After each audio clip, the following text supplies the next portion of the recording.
Hey guys, Live Them Knives channel, LTK here. Real steel, the Relict. And it's an interesting knife. It's Ivan Braginets design. And he goes Braginets ID, so it's Braginets Ivan Dmitrovich design, S35VN steel 071. You think it's numbered? It's not numbered on the outside. It says Relict, right? Or Relict, Relict. God, wow. It's getting to be a long day already, and I just got started. Man, this is not good, dudes. Not good. Okay, so S35VN, but it's a numbered knife. I got number 71. Hi. That's some stuff, right? So, designed by and finished by.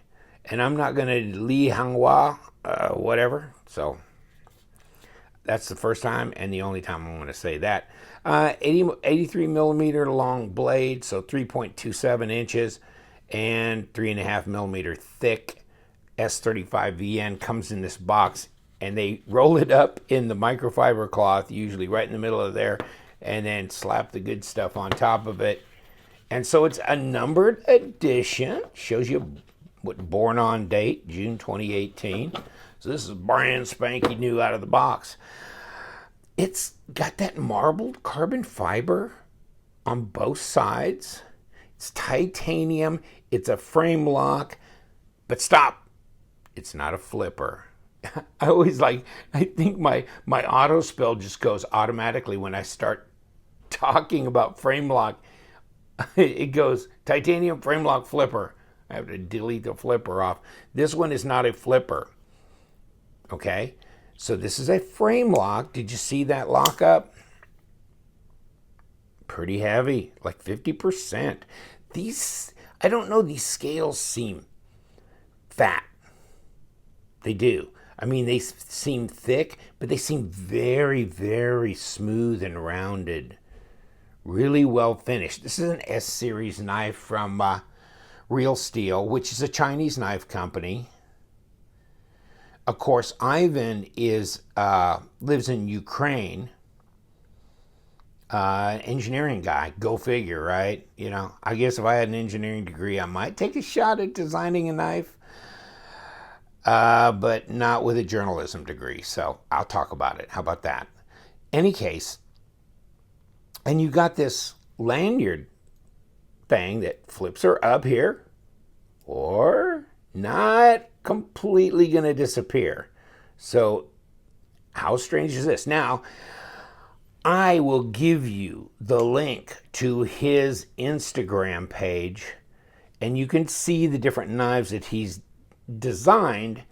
Obviously, he did the Wee Caliber, he did the Lavoco Apologist, he did this one, he did, which is the Relic, and he did the Havron for Real Steel as well, which is now out as well. Cool looking knife, right? Got his logo on here. Multi-row ceramic bearings. This is a flipper, a bigger knife than the Relict is. You can tell. Yeah, flip them around. Now the Relict's going to look a little bit bigger on this aspect ratio, but still smaller knife. No question about it. This is, as far as I'm concerned, a 3.75 inch blade, but we'll talk about that some other time.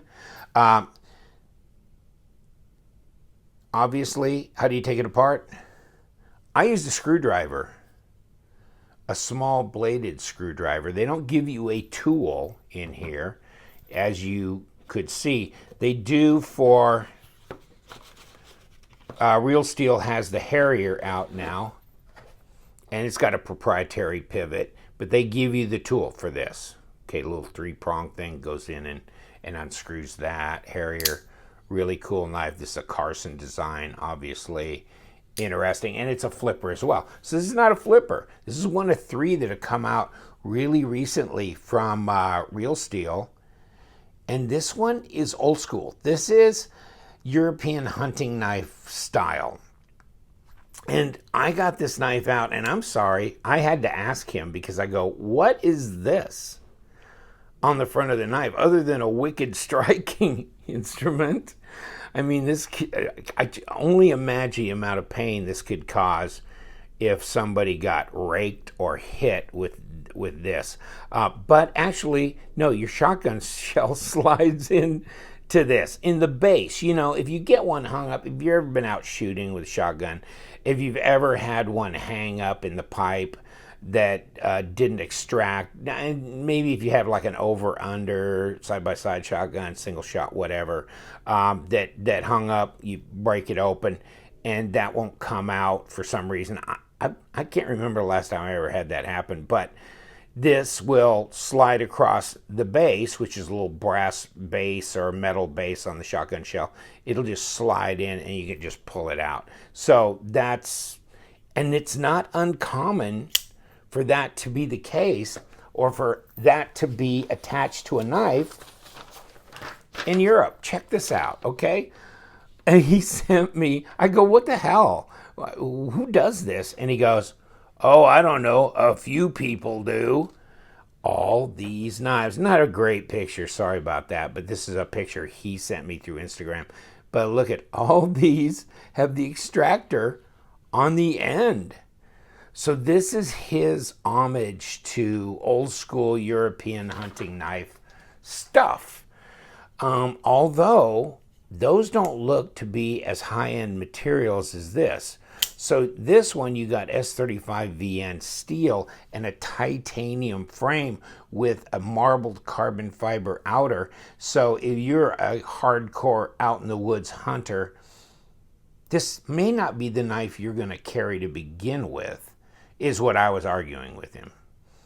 Go ahead and argue with him if you want. I'll give you the link to his Instagram. You can go argue with him. But I said, no, I'm not a fan of this shotgun shell extractor, and I'm certainly not a fan of tip down carry. I kind of understand it, especially with the design of this knife being where you had this bolster area here. You know, this would have been something where you need to redesign this carbon fiber insert if you're going to make it tip up. You could have done that. And I would have preferred it to be tip up, and I think it could have been done that way, right or left hand. I do like the fact that he put this plate on here. That's really pretty stealth. It doesn't really jump out at you badly, and it does give right hand or left hand tip down carry, and it is a deep carry. So positive thing, marble carbon fiber. Positive thing, titanium S35VN frame lock. Positive thing, deep carry pocket clip. Negative thing is tip down and the extractor as far as I'm concerned. Now, look at the overall design of this knife though. And you may not like this lanyard thing either. I don't know. To me, I don't know if I really care one way or the other. That big a deal. I don't know if you could have extended the backspacer out here and run one through there, or just plunged a hole above that back screw here. Maybe you could have. You couldn't put it down here because probably your blade would cut through that area. You're right, because he's using all of this, so couldn't have done it that way. So interesting from that aspect ratio. But if you just look at the lines of this knife, I think this is probably my favorite of the 3 real steel knives that were issued. And you can disagree with me, that's okay. The Haverin, which is also a Braginets design, the Harrier, which is a Carson design, and this one, I like this one better. I mean, this is a flat grind, long fuller. Really like the design of the blade. It is so useful. I like the ambidextrous, the left and right thumb studs, jimping up here on top. Although you don't have much for the sharpening. There's a little bit of a choil there just for sharpening purposes, okay? And that's what you got. Disengaging this, you don't get much of a cutout for that either. So the Carson one is better in that respect. And the Havron didn't really contemplate that much as well, but it does have a great, it's easy to push that lock bar aside. This lock bar is not as easy to push aside. It's a little stiffer, and of course you got this carbon fiber back behind it. But it is just a little stiffer lock bar all the way up and down. This one is. So, yeah, it's a little bit harder to disengage. And you're not getting much cut through to do that. See where there's this little machining here, help you get up under that thumb stud. My thumb, oh my God, it's a lot, yeah, ouch. I'm doing a lot of this, and I get hard time from a lot of the viewers on this. Like, dude, you're doing a lot as much as I am. My thumb looks like yours. Yeah, I get it. But it does flick open and closed. I can't remember if I tried to. I think I tried to. Yeah, middle finger flick it. It's doable. It can be kind of stiff though. Yeah, it's a little stiff to do, but it's doable. And maybe this will wear with time. Another important thing, and let's just get to comparisons here. Looks about the same size as the Para 2, but it's not. It's a little smaller. It's a smaller knife. See that? 3.25 inch blade, not a 3.5 like the Para 2 has. Let's go here. Okay. Where do you want to cut it? I mean, you want to talk about up to the shotgun shell bracket, then it's under 3.5 inch. Otherwise, if you take it right up here, I mean, depending if you're going to lay this down to the base, then yeah, it's probably, well, hold on, let me get here. Okay. Under 3.5. Otherwise, a little over 3.5. 90 millimeters, let's say plus or minus, you know. And then 7 7/8 overall. 20 centimeters. So it's not 8 inches. It's under 8 inches long. See if we can get a little bit of width on here. So 14.7, 0.58, 0.6 of an inch. It's pretty thick. This is pretty thick. These slabs of titanium are. Let's see what we got for blade. Well, maybe 3.5, maybe. 3.2,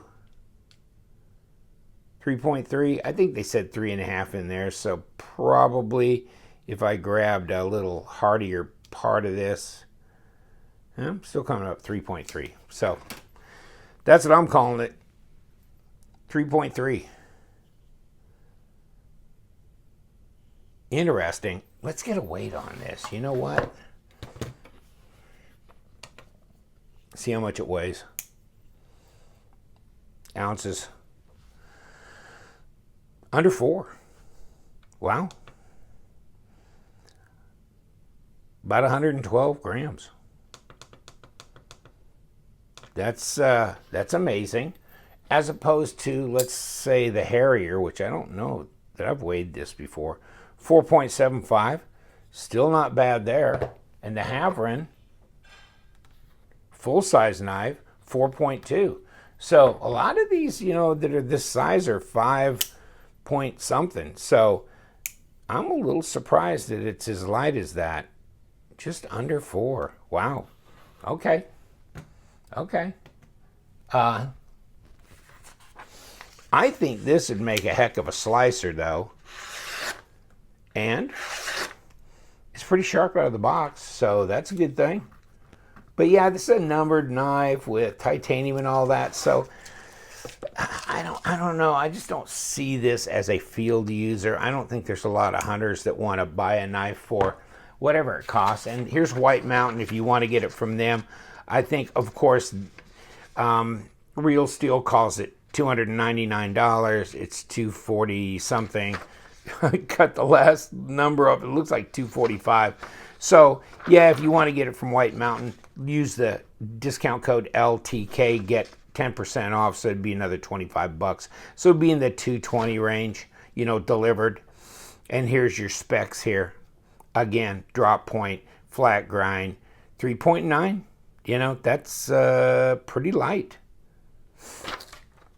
In any case, under here, let me see if I can, I'm going to show you, well, you can pause and read this. And of course it says auxiliary hunter's knife, blah, blah, blah. And this was what this was all about. And yes, I think it's a pretty thin, I mean, it's a nice flat grind. It ought to be good for hunting. Yeah, it'll extract the 12 and 16 gauge. Traditional Eastern European. Whew. Yes, it will. And so I took it apart, and here's a couple of pictures. It does not have bearings on the pivot, okay? So it's got one washer that is bendable, so I think it's a synthetic of some sort. Because it bends, it springs back, so it's not metal. And then they got the bronze, which goes up against the blade of the knife. So it actually rotates pretty well, but it doesn't feel like bearings either. I mean, washers don't feel like bearings, but they can get very smooth. But in any case, and then you got a ceramic detamp ball. You got, obviously, the hardened steel insert with the over travel stop, that kind of thing. Oh, and another picture as he was showing of the extractor on an old-fashioned European hunting knife. So he's giving a little respect to the history in his design. To tell you the truth, I think this would be just an incredibly great knife if it was tip up and didn't have the extractor on it. For me, for an enthusiast. You know, I don't need the extractor. Is it a big damn deal? I don't know. I think it might be for some people. I think this might be a big deal for some people. Either maybe good or not. Because if you're into knives as being knives and you don't need a knife to be a multi-tool, because you've got multi-tools, and I think multi-tool, there are multi-tools out there that do have shotgun shell extractor, you know, on them, so you don't really need it on your $250 titanium knife. But in any case, yeah, I mean, this is easy to flick open. It's great.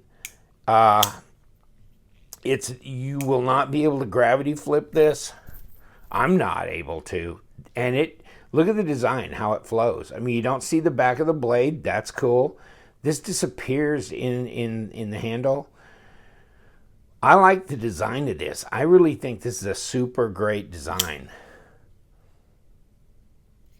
Does it feel good in the hands? Yes. It's really comfortable in the hand. Got a gentle palm swell all the way. Lots of room for your hand on this knife. Really feels good and comfortable. And this way as well, you can push that down, that little lanyard thing. But yeah. So it's a fascinating knife. It's different. You know, you got these full-length fuller. But yes, do I think this should... And let me see if I'm reticent to do this sometimes. But let me go to inches. See what we do have behind the edge. If I can... And it's hard to look through the camera and all that kind of crap. Yeah, 0.02. So... as far as behind the edge. So that is pretty thin behind the edge. Should make a nice slicer. And, you know, it's not 4mm coming up here. It's like 3.3 did we get is the most. So fairly light. Right, just a skosh under 4 ounces. So there's a lot of positive things about this design. And this was intentionally designed as that European hunting knife style knife. So I think they accomplished that, and giving tribute to the way those knives were set up in the past, but doing it with more modern materials, which might be very attractive to a lot of people who are into that style knife. And I really like this design very, very much. So, and it's a numbered knife. Cool. You know? Yeah. I mean, I think a typical American enthusiast would go, they might even want it to be a flipper to begin with. Second of all, they wouldn't want this bracket. They'd probably do away with this lanyard. And now I've moved it off center. Wow. Yeah, I'm sorry. Yeah, I got this one. It has backed out on me a little bit since I put it back together. In any case, let me see if I can push it back a little bit and center it back up. I almost got it. Almost got it. I just turned the screw a little bit. But yeah, I haven't put it back to center yet. Now, in any case, good looking knife, interesting, but I think a lot of people will prefer that it had bearings, had tip up, you know, that kind of thing. And no extractor. And maybe do something different with this. Although that's probably as, that doesn't bother me near as much as the tip down carry or the extractor. Don't need it. But, you know, they weren't trying to do this, I guess, for an enthusiast market that's a non-hunting, because they've got other knives for that. So, yes, very smooth, very wonderful. Flippers. These are both smooth, wonderful multi-row ceramic bearing flippers that are great. So, you know, you've got choices. This is appeal to a different market. And I'll tighten this pivot so this thing will be more centered. I'm sorry. I guess it did back out on me a little bit. So, yeah, it's a little bit of thread locker maybe. But I've been flipping it a bunch, so. And yes, got her centered up now. So it was just, yeah, I got it a little bit out of sorts. Flipping it, it backed off on me a little bit. So yeah, thread locker. Hey, by the way, like I said, he also did the design on the Odin, which you can look at on his Instagram site, although it won't be released probably until 2019. So that one, and then of course, let me flip back a few pages and show you the, of course, the Wee caliber. If you hadn't seen that knife, I did a review on this as well. He is also the designer on that, along with the Apologist, which is a Lavoco knife brand, that kind of thing. So all kinds of stuff, really cool, interesting tribute to the European hunting knife. I'll let you go now. I think I've done enough damage for a day. Right, Flanagan? Yeah, you're not saying, are you? Take care, guys. We'll be back with another review very, very soon. So until then, you know what we do around here. We love them knives, so stay sharp.